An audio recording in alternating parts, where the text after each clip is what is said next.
చిన్న క్వశ్చన్ అడుగుతాను నేను. మీరు ఇది ఎందుకు నేర్చుకున్నారు అంటే అందరికీ ఒక్కొక్కటి ఉంటుంది కదా, నేను ఇది చేయాలి అది చేయాలి. మీరు ఎందుకు నేర్చుకున్నారు చెప్పండి. నా గోల్ ఇది నేర్చుకోవాలి. నేర్చుకుని ఏం చేయాలంటే నేర్చుకున్నాను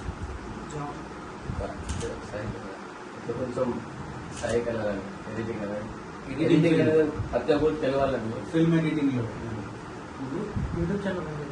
యూట్యూబ్ ఛానల్. నా గోల్ కూడా ఇదే, ఎడిటింగ్ అనేది ఇంట్రెస్ట్ నేర్చుకోవాలి.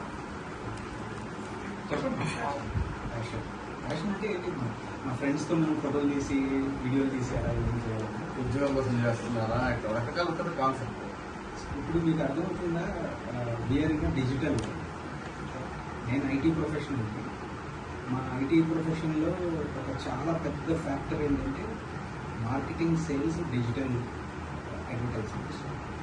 వాటికి మీరు లేకుండా పనిచేయాలి. మీరు కన్ను మాట చూపించేది అందరికి, ప్రపంచం చూపించే కన్ను మీరు. అంతే కదా, మీ ఇంపార్టెన్స్ చాలా. అలాగే ఇన్ దిస్ ఎరా ఫ్రమ్ 2010 నుంచి అనుకోండి, ఆయిల్ కన్నా ఎక్కువ ఇంపార్టెంట్ ఉన్నది data. Data is the new oil అంటే.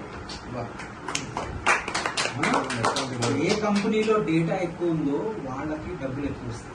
ఎలా? గూగుల్ మనకు తెలుసు, అందరూ వాడుతున్నాం గూగుల్. గూగుల్ అన్ని ఫ్రీ ఇస్తుందా? అది ఫ్రీ ఇవ్వట్లేదు. మన డేటా యూజ్ చేస్తాం. ఆ డేటా యూజ్ చేసి ఇప్పుడు రీసెంట్లీ 1-2 yearsలో మీరు ఆర్టిఫిషియల్ ఇంటెలిజెన్స్ అనే మాట విన్నారా? ఆర్టిఫిషియల్ ఇంటెలిజెన్స్ వెనకాల నేను చాలా దానిలో పనిచేస్తాను.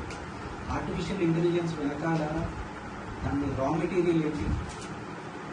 Raw material is your data. అర్థమైందా మీకు? ఈ డేటా మీరు ప్రొవైడ్ చేస్తారు. మీకు ఇంకా నేర్చుకోవాలంటే